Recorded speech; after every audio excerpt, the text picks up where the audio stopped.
ఈ గ్రో యాప్లో స్టాక్స్ కొనడము అమ్ముతాము. అయితే ఈ గ్రో యాప్లో స్టాక్స్ కొన్న అమ్మిన ఈ గ్రో యాప్ వాడు ఛార్జీలు అయితే విధిస్తాడు.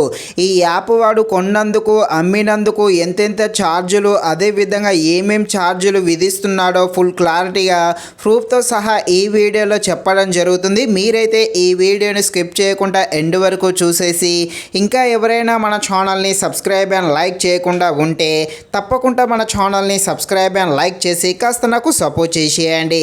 ఫస్ట్ ఒక స్టాకులో డెలివరీ ట్రేడింగ్ ద్వారా స్టాక్స్ కొంటే అయ్యే ఛార్జెస్ ఏంటో చూద్దాము.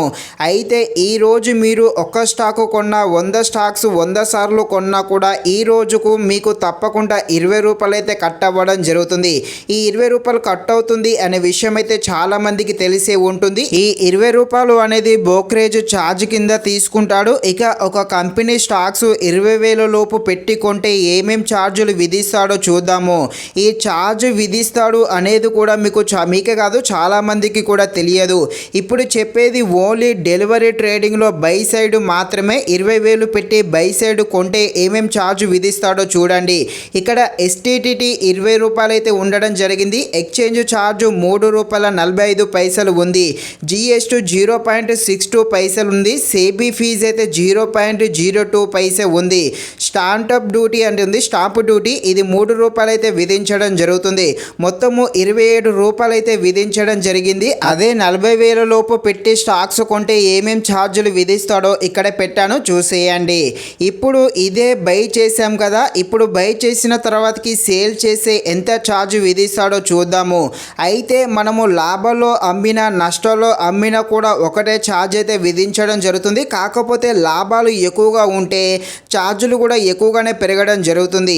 ఇక 20,000 లోపు కొన్నాగా ఇప్పుడు వాటిని సేల్ చేసే అయ్యే ఛార్జెస్ ఏంటో చూద్దాము. ఇక్కడ పెడుతున్నా, చూసేయండి. ఎస్టీటీటీ 20 రూపాయలు అయితే ఉండడం జరిగింది. ఎక్స్చేంజ్ 3 రూపాయల 45 పైసలు ఉంది. జిఎస్టీ 0.62 పైసే ఉంది. సేబీ ఛార్జ్ 0.02 పైసే ఉంది. స్టాంపు డ్యూటీ అయితే దీనికైతే ఏమీ లేదు, 0 ఉంది. మొత్తము 24 రూపాయలు అయితే 7 ట్యాక్స్ అయితే విధించడం జరుగుతుంది. ఇక్కడ ఎస్టీటీ అని ఉంది కదా, ఇది గవర్నమెంట్ ట్యాక్స్ అనమాట. ఇది ఎక్కువగా ఉంటుంది.